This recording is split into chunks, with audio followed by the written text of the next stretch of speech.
welcome and thank you very much for coming. My name is Rebecca. Nathan's going to speak for a bit about this event and about the venue, and then I'm going to do a little introduction to the project. I'm just going to tell you a bit about the history of the library now. So, the Working Class Movement Library has been based at Jubilee House since 1987, but our story starts much earlier than that with our founders Eddie and Ruth Frau. Eddie and Ruth met at a political education summer school in the 1950s and discovered that they had a shared passion for working class history and collecting books and other ephemera relating to working class history. They were to spend the rest of their lives together, spending many years living in their home in Old Trafford, and people would visit them from all over the country to see their collection, which led to their house being packed floor to ceiling with books. When the library opened here in 1987, Ruth and Eddie moved in with the collection and lived here for several years, which is something which nowadays with like health and safety and insurance and all that would just never happen. The library supports research, organising and community projects and provides a meeting space for activists and community groups. We offer tours, events and exhibitions and continue to develop our collection. Our collection related to workers' theatre is extensive, with a search for theatre on our catalogue delivering just under 1,000 results. This includes books on Brecht, Unity Theatre and Theatres of the Left by Ralph Samuel, as well as 16 boxes on Manchester Unity Theatre and a whole lot more. You'll have the opportunity to explore part of our archive today, alongside looking at the poster collection which is in the main building. Yeah, that's it from me. I'll hand over to Rebecca. Thank you very much, Nathan. Thank you again for coming out today. Especially some of us have travelled like a really long way to be here. Really appreciate it. And also we've got some people online joining us from India a bit later, and we've got two people here who are currently in Rio in Brazil as well, who have worked on this project, which is called Performing Resistance, with us over the last couple of years.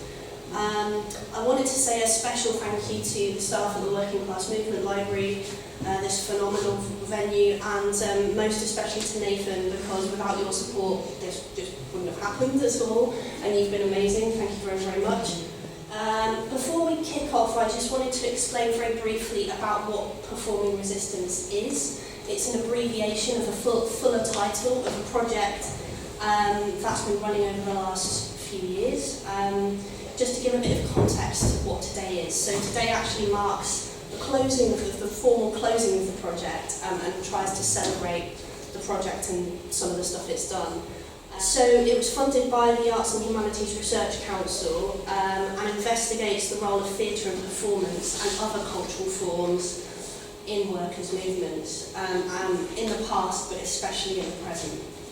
On this project, we've had 7 online workshops where artists and activists working in close support with workers' movements in the UK, Brazil and India have shared their histories and practices with each other and with the public audience. We quickly felt, for example, how community theatre practices and video activism can enable strangers to step into an intimate and creative space, even online, through the work of Salford Community Theatre, Real News, and also the direct action of BP or Not BP, as well as how those groups nurture relationships with trade unionists or animate labour movement history in the cause of current struggle. We sense through our screens the depth of passion, courage and mind-boggling breadth of cultural practices that fortify the long-term struggle of the landless workers movement in Brazil. We understood the interconnectedness of Jananati Manch in India and how their friendship with Banner Theatre has organically developed in a true spirit of international solidarity in recent years. We met activists with the biggest hearts as well as immense stamina and inventive practical means in the work of We Shall Overcome, in partnership with the Station Pub in Ashton-under-Lyne and Hull Trades Council. I've been lucky enough to spend a bit of time in the archives here over the last week, and I've been struck repeatedly by the weight given by working class activists on the left to theatre and other art forms in terms of the political power of those forms in centuries past. I particularly liked a pamphlet I found titled A Communist Policy for the Theatre. I can't find a date for it actually, but it's 1930s, I think, which states categorically, we should like to see these proposals about theatre discussed in every section of the labour movement, cooperative and trade union movement. For little progress can be made without the organised strength of the working class, who must realise the art of theatre is not something that can be left out of the immediate struggle or added later. And I think the examples of practice on this project and some of the things you'll see today pay testament to that. And while this event formally closes the project, I hope it's really just the start of next steps, and that the friendships it started or consolidated continue to strengthen, and that our collaboration and its documentation can develop and be shared and applied further afield. Thank you very much. So, just a very brief overview. In response to the Conservatives winning the majority of the 2015 general election, lots of people had already been doing volunteering work for food banks, homeless outreach, those parts of our everyday life where austerity cuts hit the hardest, kind of got together and wondered, what could we do? Because the government ain't going to help. And basically, I'll let Joe tell the story in a minute in the video, but what happened was amazing. Within the space of about 2 months, it went from somebody putting a throwaway comment on Facebook saying what we need is a nationwide festival of anti-austerity with a soundtrack. So all joined up, same weekend, hundreds of gigs all across the country where instead of charging a £5 or a £10 to get in, people bring a bag of shopping for the local food bank, or do cash collections for the homeless centre, women's refuge or something.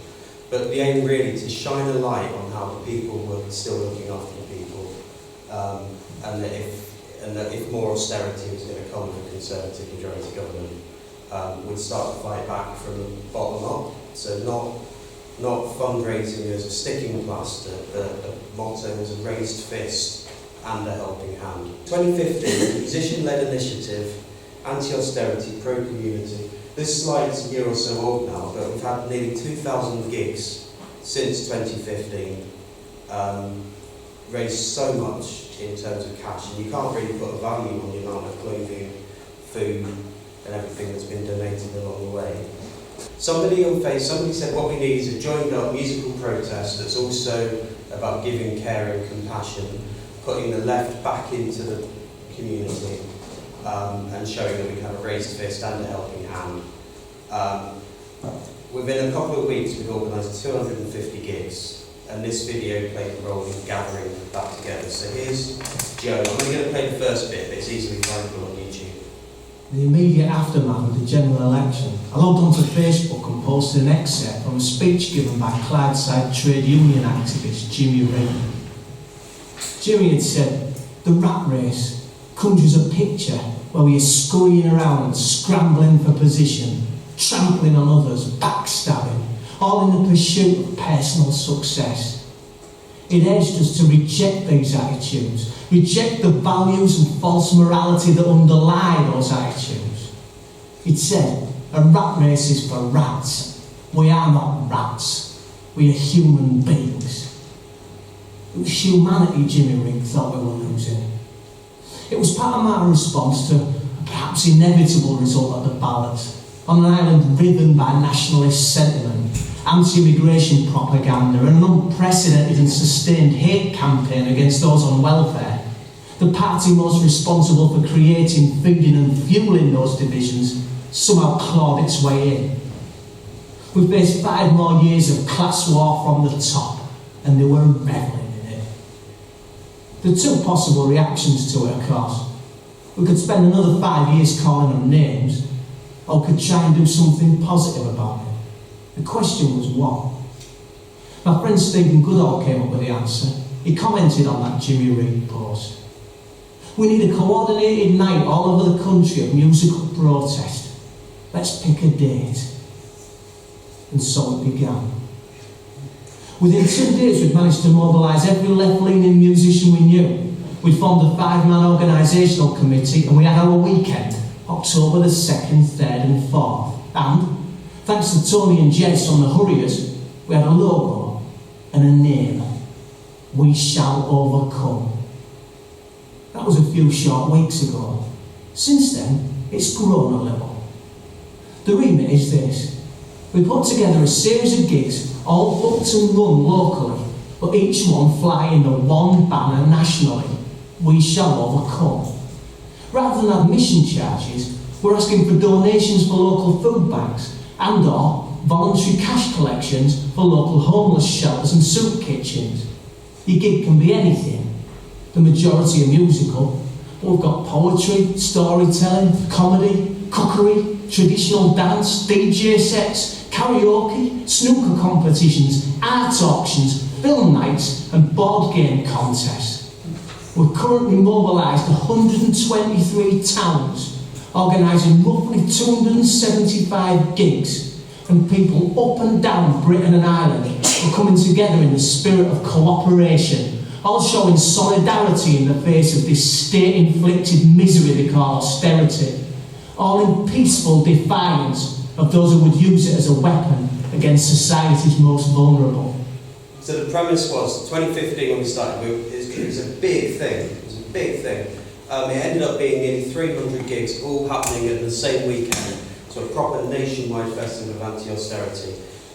We did it again in 2016, but I think a lot of the time events hit a spot for the first time and then they drift off. And what we've become now is, instead of having like a weekend of events, is we spread out all across the year and often put on things like flash events in response to short notice need. So if the food bank near me says we're really, really short, we'll organise a gig, a restock the food bank shelves gig, that kind of thing.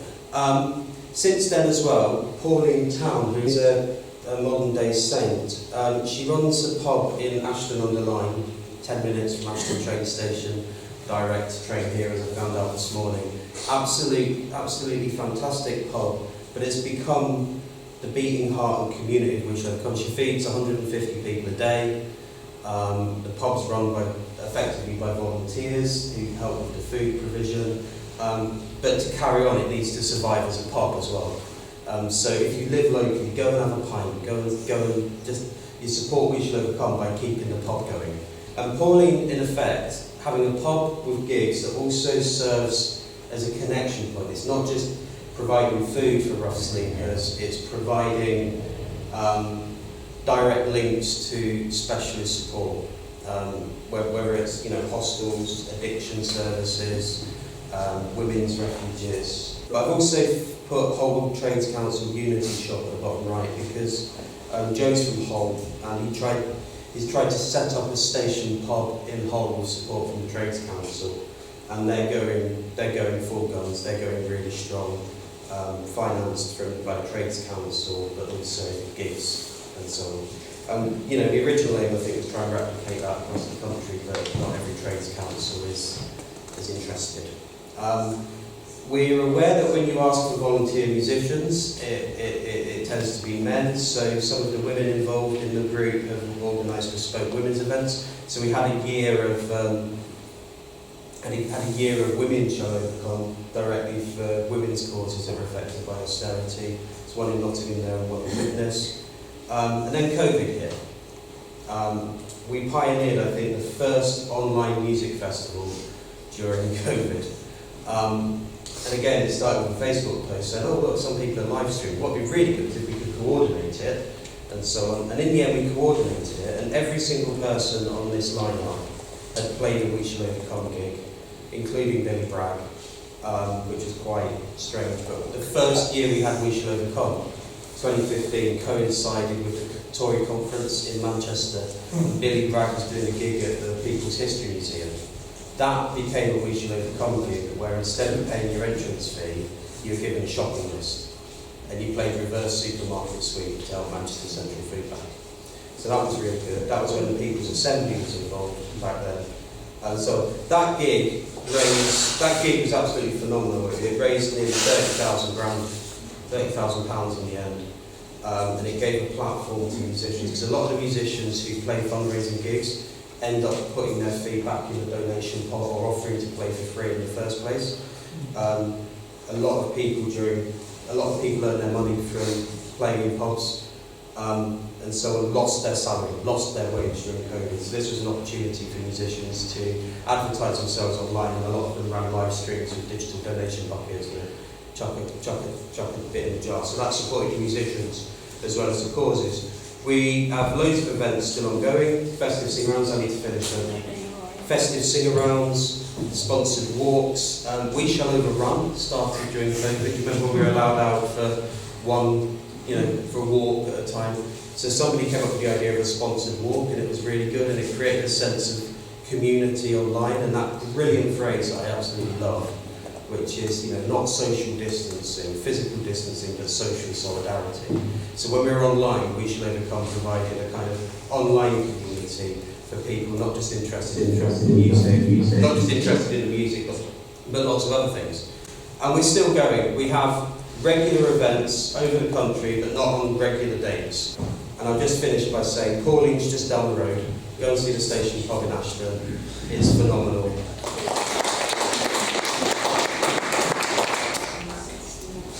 Thanks to Becky for accepting my suggestion that in a performing resistance session, it kind of fits to have a talk on actual trade union resistance. That's up to you to see whether you think it fits or not.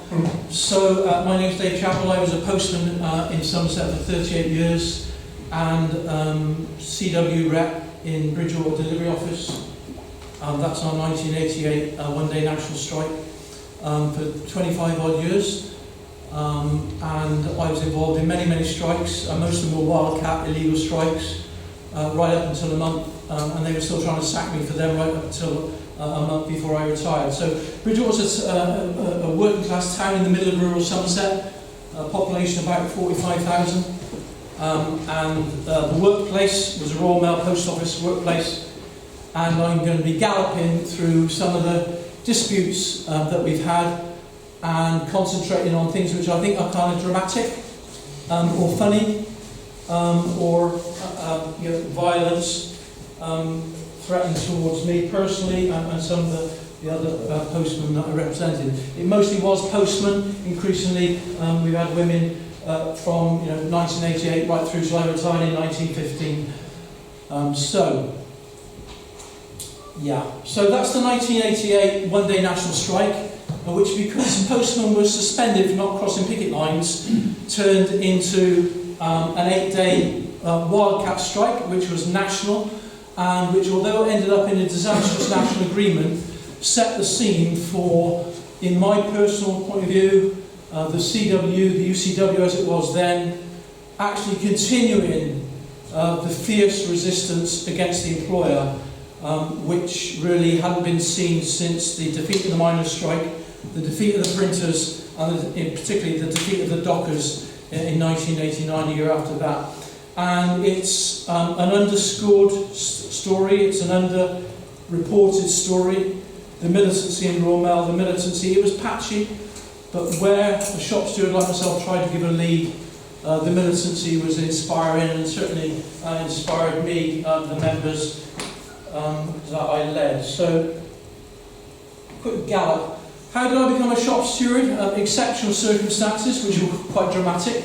In the Christmas of 1989, the Minister of Defence, Tom King, who was about to launch, help to launch the Gulf War, paid his annual visit to Bridgewater Sorting Office. And I was only an ordinary postman then, and he came up to me, and when he approached me, a photographer who was a nasty Tory bastard took a photograph.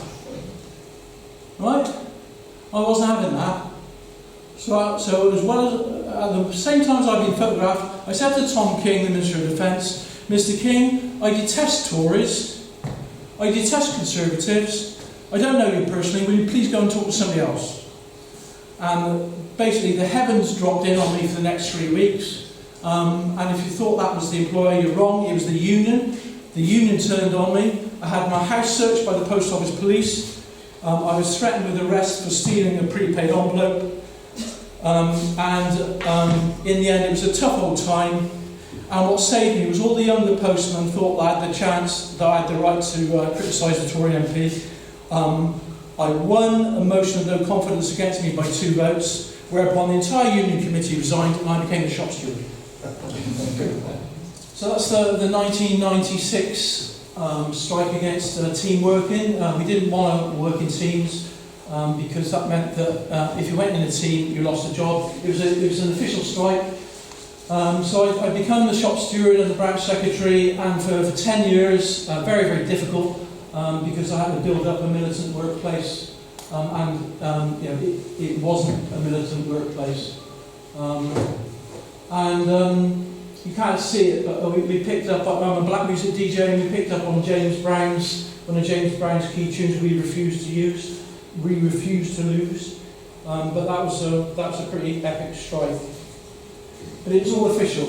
Okay, so I led my first Wildcat walkout in the autumn of 1999. My heart was pumping. The manager broke an agreement. He cancelled the second delivery. I wasn't having it. And so I just stood by the gate and said, everybody out on the gate, please. And 3/4 of the members actually came out on the gate. The manager was screaming at them that they'd all be sacked and that Red Dave would get them all the sack. We got most of them out, a few of the older people were in, and then I got one of the good people to go in through the back door, talk to the older ones, and eventually they all came out. And we won that. The manager agreed that he'd done wrong. And he got a reprimand, but because it was a Wildcat strike, they then tried to sack me. So for the next 3 months, they tried to sack me. They actually sacked me. They gave me 12 weeks' notice because of my long service. What they hadn't realised was I was doing 15 hours overtime in the Bristol Mail Centre, 3 days a week, which has got 2,000 workers in it. And by the time those 13 weeks were up, I had the early shift were going to walk out. So basically, the sacking wasn't implemented because had I been sacked in January 2000, the Bristol Mail Centre would have walked out, and they had such a good relationship with the Plymouth Mail Centre and the Cardiff Mail Centre that might have even been a national strike. So I got reinstated. And during that time, I had messages of support from all over the world, and Royal Mail managers probably are still, but were very, very ignorant, and they probably thought that was a message of solidarity from 30,000 postal workers in Stockholm. Actually, it was an anarcho-syndicalist union and probably had 300 members rather than 30,000, but Royal Mail didn't know that. And all these notices were getting on the notice board and helped to get me reinstated. So after my first Wildcat strike, things just went absolutely crazy. We were targeted. We were the only delivery office in the southwest that was prepared to walk out without a ballot. And basically, we had another few Wildcat strikes. I organised one from a phone box on Barry Island to make sure I didn't get fingered and sacked again. And my deputy organised that walkout. And I said, now make sure we just walk out for 24 hours. But because people were so pissed off, it was over a dismissal. Most of these things were over bullying and dismissals. They walked out for 2 days. I was really angry with them, but what could I do from a phone box in Barry Island? But anyway, they won that and they got the guy reinstated. That's 2002. And that was an all-out illegal strike over bullying harassment. And by this time, Royal Mail in London had got really upset with us. They were worried that Bridgewater was beginning to be known nationally. So what they did is every Friday and Saturday, we normally have 3 managers.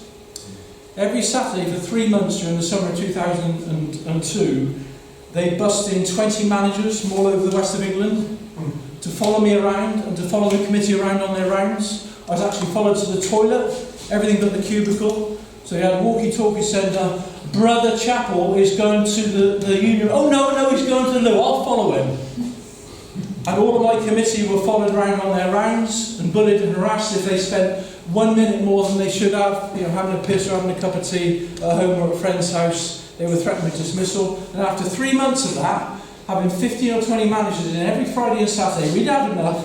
I called a committee meeting, we had a gate meeting, and we voted unanimously, all 130 of us, to have an all-out illegal strike against bullying and harassment. That went on for 7 days, and the highlight of it was solidarity from the Fire Brigade Union. So these are 2 fire tenders, one in the top there. Last time McFarland in the Fire Brigade Union hat and the sheepskin coat. He's now a national officer of the FBU, and he was threatened with dismissal for the solidarity action in turning up and actually blocking the street for 5 minutes. And what you can't see is there's a whole load of top managers there, regional managers, who just could not believe what was happening. because that tender stayed in that road for 5 minutes and blocked all the traffic. During that time, the fire brigade was called again because they reckoned that brazier was going to set fire to the sorting office. And the fire brigade turned up and went in and told the managers, don't be so effing stupid, that brazier is safe and it's fine. I was an attempted assassination attempt on me when the main manager tried to run me over. I dived over a wall, broke my ankle, but survived. But my deputy was run over by a deputy manager and he had his leg broken. But lo and behold, the cameras were working, but 2 years later he got £3,000 settled out of court. So that was quite a nasty dispute. We won it hands down. They tried to sack me again, because when I was reinstated in 2000, I had to sign a bit of paper saying, if I ever did anything again, involving, indirectly or directly, in an illegal walkout, I'd be sacked instantly. Well, that was a 7-day illegal walkout, but again, they didn't sack me. Moving on, 2003, you see the FBU hats. That's a night meeting, which is actually the return to work on that strike. That's our National Officer Bob Gibson. And basically, all our agreements were restored, and there was just a question mark over whether they would try and sack me again. But what I'm showing that is that that's returning because the Fire Brigade Union was near their national strike, December 2002 going into 2003. So we showed solidarity with them because they showed solidarity with us. And those are FBU caps there. That was done by a young lad. It was his first ever strike. He'd only been in the Royal Mail 3 weeks, and he got it all wrong. We don't support the Fire Brigade, we support the Fire Brigade Union.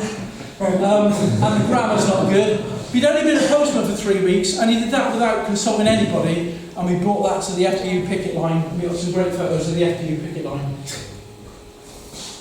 This is my legendary bell. So what really pissed off the managers was whenever I called a gate meeting, and they never knew in Bridgewater whether a gate meeting would lead to a strike or a decoy strike. Yeah, we're not going to go on strike, we might, but not today. Or just to inform them about something that's going on, I'd have this great big brass bell, which I got for 30 quid from a junk shop. It was an old primary school brass bell, and that's me actually ringing the bell for a gate meeting.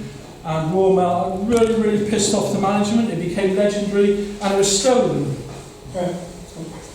So a senior manager, an area manager, stole the bell. He stole my brass bell, and then went on a world cruise. And for the next 3 months on his world cruise, he sent me through the post first-class letters from God knows where, Timbuktu, Malaysia, Thailand, Australia, photographs of the bell all over the world. So of course there's a criminal offence stealing my bell. It belonged to me, it belonged to the union. And eventually it came in a registered packet. What day was a registered packet for you? And the bell was there. And I knew who it was, because there's only one senior manager in the West Country who's gone on a world cruise. And, I knew nothing would happen. But I actually said, could you please investigate this as theft? But nothing came of it. But of course I got the bell back. The reason I love this photograph is that that's Bridgewater. Don't think there's a woman. Yeah, there are a couple of women comrades. That's postman at one of our illegal strikes, and every time Bridgewater had an illegal strike after 2002, how am I doing? They bust, believe it or not, some of you might think some of this is made up, because it's a little pokey town in the middle of Somerset, but they could not stand us having a reputation for militancy, successful militancy. We never lost an illegal strike. We only ever lost strikes when they were illegal or national. We never lost one of our own strikes. And they're all about bullying, harassment and unfair dismissal. And what that is, they used to bus in 100, 150 managers. We only ever had 130 workers there. But whenever we walked out, they would bus in 100, and on one occasion 190 managers from all over Great Britain. And these managers in Aberdeen and Belfast, where the hell was Bridgewater? They busted them in, put them up in 4- and 5-star hotels in Bristol, and then they came in convoys from 3 o'clock in the morning. What to do? They didn't know the sorting, did they? They didn't know where all the roads were. So they just gave them a packet, just to sort of show willing. But there were 100, 150 of them. So what that is that they suddenly realised that managers were in there sorting. And if it was me or any of these lads, because you know the roads, and these are managers from London or wherever, they go looking up at the board. Oh, where's Blake's Road? Like that. So that's why I wanted you to show that slide. This is Dave Reed's Roger Rabbit. It's the strangest dispute we ever had, and it was over the Roger Rabbit affair.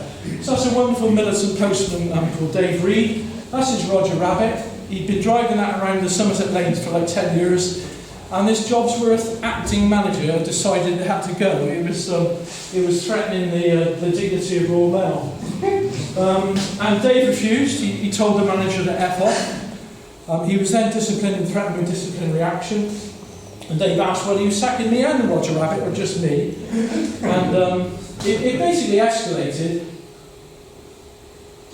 We had a Roger Rabbit petition. I made it quite clear that whether it was Dave Reed that was sacked or whether it was Roger Rabbit that was sacked, we would walk out.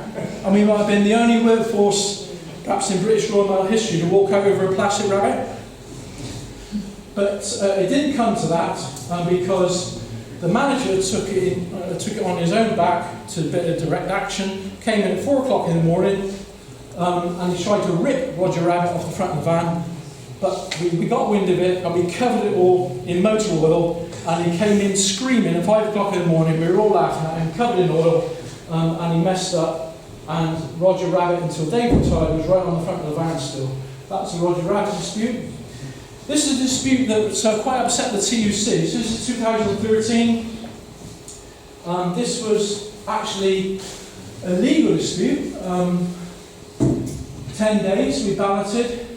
And I got so involved in the Trades Council's movement, as is Rebecca, as is the whole Trades Council.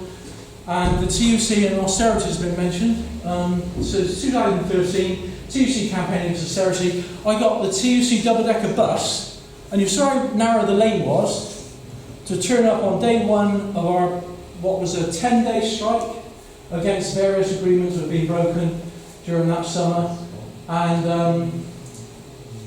I had a chat with the driver. He got out and said, look, any chance you could sort of go in and say to the management, sorry, but you see how old the bus is, it's stalled?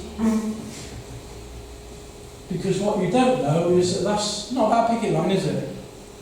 What you don't know is there are 100 managers with their vans revving up to take out one scab parcel in the front of that. And we got the bus driver there to pretend that the bus had stalled. And the Deputy General Secretary of the TUC was on board, Kay Carberry. She started off feeling pretty comfortable. After an hour, when Royal Mail were threatening injunctions, illegal action, in the post office, like nationally or whatever, Kay was getting quite worried. So I kind of called it off, and we allowed the SCAB managers to go out.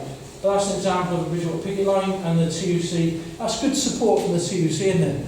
Bringing their bus along to a picket line and actually agreeing with me that they pretend to stall it. That's 20,000 quid, because we ended up having to pay the members, the part-time members actually made a profit out of that. Paul Chappell, great militant postman, he wanted a hand of £20,000.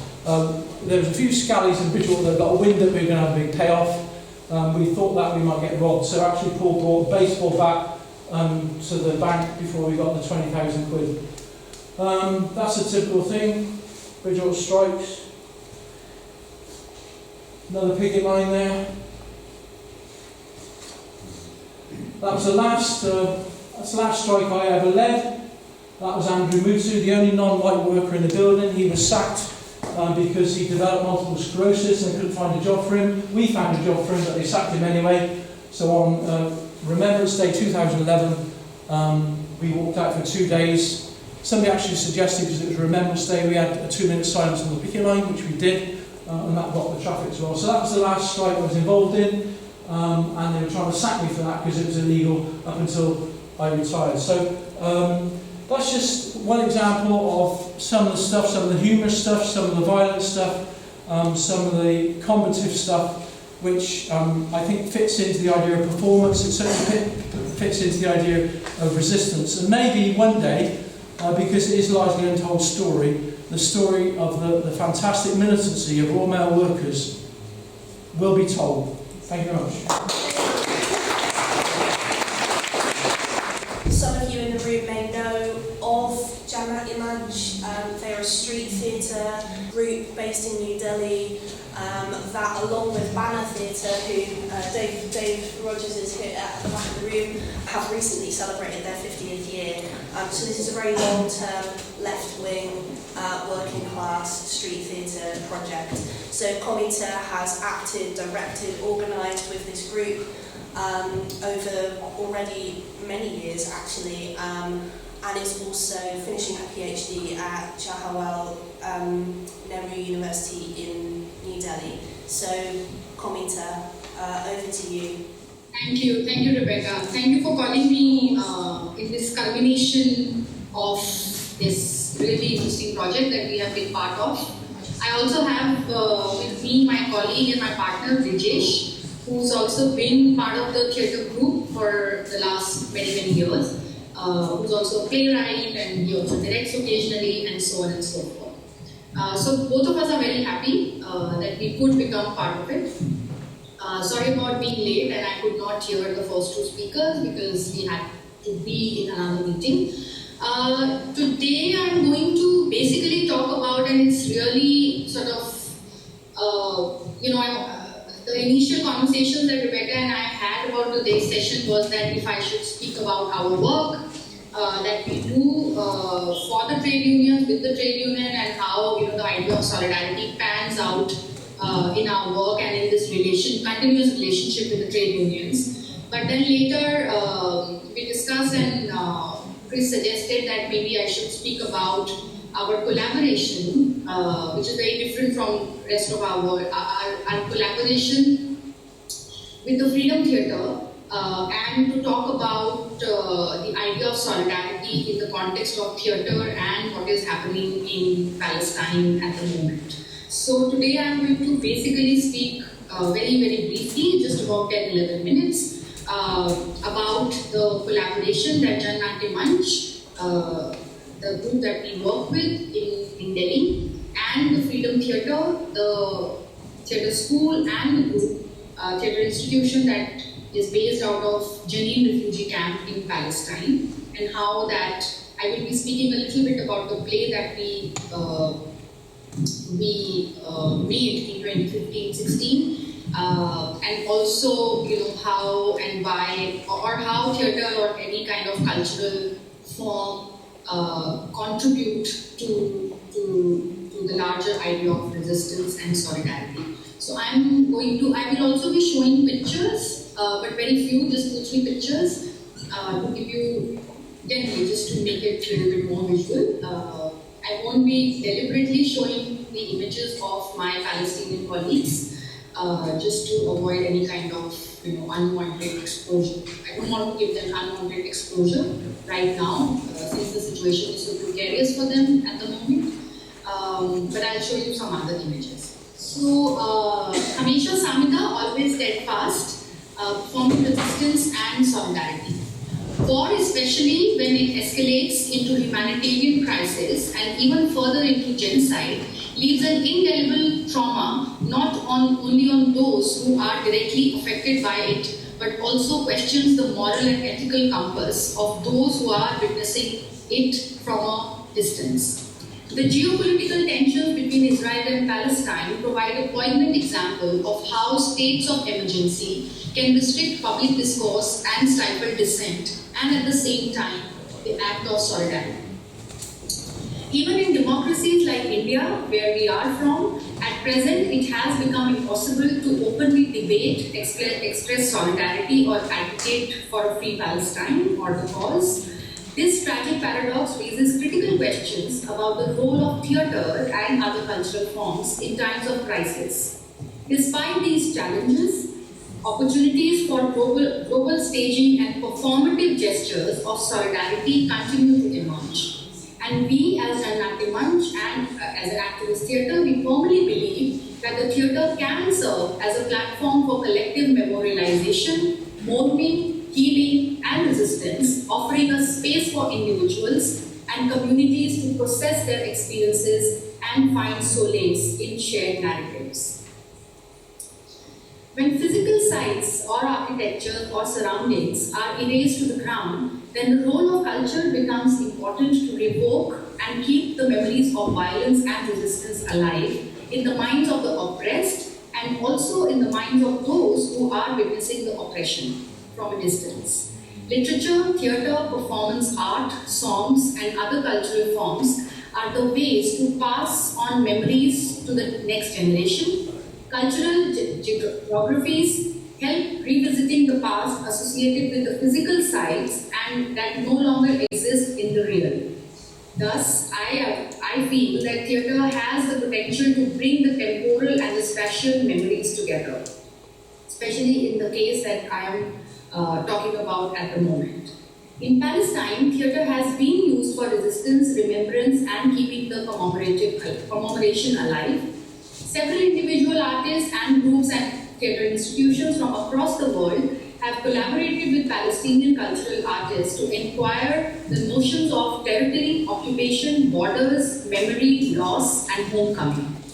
In one such instance, the collaboration that I was just mentioning about, in 2015-16, Jan Natya Manch, a New Delhi-based activist theatre group that Brijesh and I were part of, collaborated with the Freedom Theatre based out of Jenin refugee camp in the occupied West Bank. The two groups, in first of its kind global South to South, people-to-people collaboration, prepared a bilingual screenplay, Hamesha Samida, that literally means always steadfast, which toured in 11 cities across India. This was an example of a cross-border and intergenerational collective commemoration and resistance against the occupation. And I just want to very quickly show you the image. Yeah, so these are the cities that we toured in, and this is one of the posters which was used to reach out to the larger audience. The Freedom Theatre that is located in Jenin refugee camp in West Bank, a group of actors, which were mostly in their 20s at that time, from the school, came to India and created this play in collaboration with us over a period of 2 months. The play was in Hindi and Arabic and later toured across 11 cities. Consequently, Janam travelled to Palestine and performed its play on gender violence in the camps and villages of the West Bank. It wasn't the first time when artists from India and Palestine collaborated, but the idea of taking a bilingual play in India to different cities that foregrounded the issue of occupied Palestine made this collaboration quite unique. The play, of course, foregrounded the issue of occupied Palestine made this, the play, of course, was the central focus of this collaboration.